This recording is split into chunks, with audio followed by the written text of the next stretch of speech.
Tempinai. Ini Azia ni yang kita kasih lower tu semua sampai kami tukar dia punya filter kan. Ni saya tidak mau main tapuk-tapuk. Okay. Ini pengejaran saya sama si Babau. Saya pikir dia cun-cun lah ini juga. Dia pun manusia pun ada kesilapan juga kan. Betul ke tidak? Kita tidak boleh kasih salah 100% sebab kita pun mau ajar juga dia. So ini case dia ni. Selepas dia tukar ni, tukar tu filter. Ini tank naik saja. Full tank. Ini sekarang 3 bah. Ini salah sudah nih.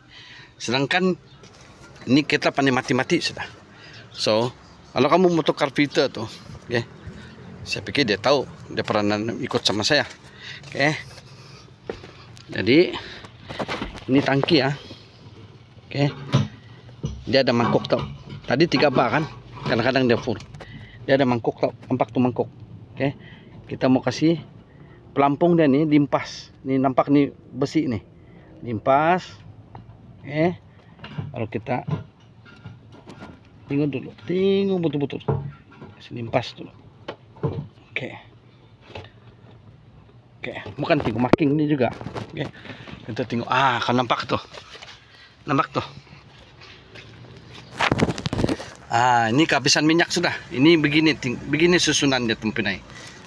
Jadi kami nak mau main tapuk-tapuk ni video bukan. Saya tidak mau orang cakap video yang tidak silap saya dong tapuk, tidak mau kasih tengok. Video kesilapan kami. Mau tapuk. Video yang ngam cantik baru kasih post. Saya tidak mau begitu juga. Saya mau kasih tengok di mana kesilapan kami. Macam juga tu yang Saga FL kalau panyu dulu tu. Sampai A to Z saya kasih tengok apa masalah dia, di mana masalah dia, di mana dia punya tu kesilapan sampai kita jumpa. Jadi sekarang ni maksud saya saya lukis. Saya tidak mau ganggu dia punya mod dulu. Saya biar dia dulu, nanti baru saya kasih tahu dia apa masalah dia. Oke. Saya lukis bagi kamu tengok lah di mana silapnya.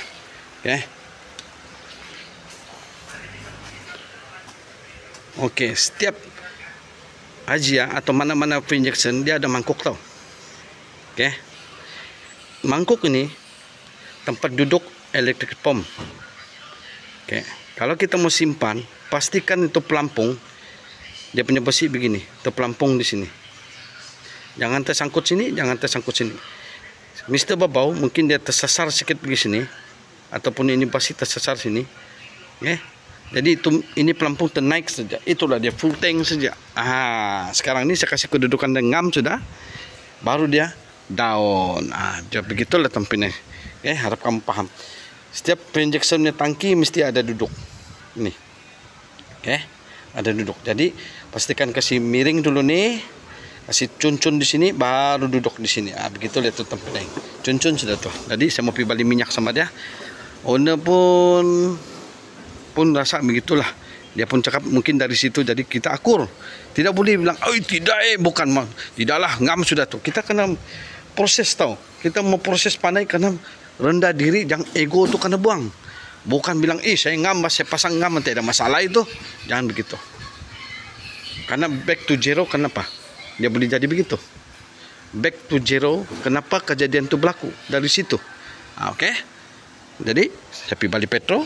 Ini kita boleh jalan sudah nyari. Alright Tempinai.